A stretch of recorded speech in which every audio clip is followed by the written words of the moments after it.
guys, welcome back to my channel and we'll be starting with the part 2 for Human Genome Project. So you remember yesterday I introduced you to कि हमारा Human Genome Project क्या है, what led कि हमें ये project start करने की need लगी. There was an inquisitiveness amongst the scientists कि ये जाने कि क्या base pairs हैं, क्या nucleotide sequence है, तो वो कौन से अमीनो एसिड के लिए कोड करता है प्लस वो कौन सी इन्फॉर्मेशन एक्सप्रेस करता है. आइए समझते हैं कि उसके एग्जैक्ट गोल्स क्या थे. So some of the important goals of HGP were identify all approximately 20,000 to 25,000 genes in human DNA. सारी genes का पता लगाना कि कौन कौन सी genes थी DNA में. Determine the sequences of 3 billion chemical base pairs that make up the human DNA.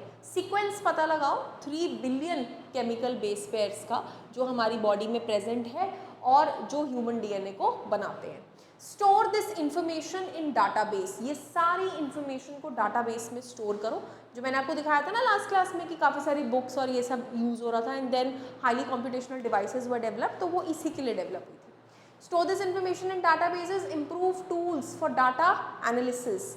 जो जितनी चीज़ हम स्टोर कर रहे हैं उसमें हम क्या बेटर से बेटर टूल यूज़ कर सकते हैं, ठीक है, उस डाटा को एनालाइज करने के लिए, उस पर बहुत चर्चा हुई. Transfer related technologies to other sectors such as industries. Address the ethical, legal, social issues that is LZ that may arise from the project, because ultimately हम human की ethics को वो कर रहे हैं. We are basically diving deep into our genomic sequences. तो वहाँ पे ये सब issues भी काफ़ी ज़्यादा आते हैं.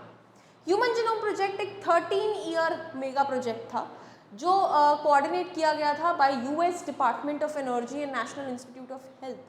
During the early years of this project, the Wellcome Trust became a major partner, but additional contributions came from Japan, France, Germany, China and others. So everybody collectively worked on this project.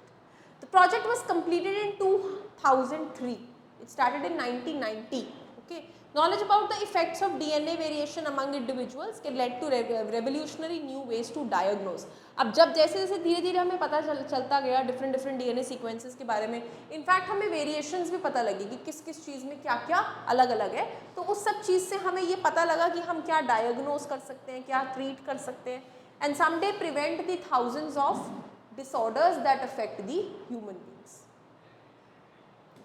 ठीक है, और हम ऐसी बहुत सारे diseases का पता लगा सकते हैं जो जीन ऑल्टरेशन से या ह्यूमन बेस सीक्वेंस के डिस्टर्ब होने से होती है.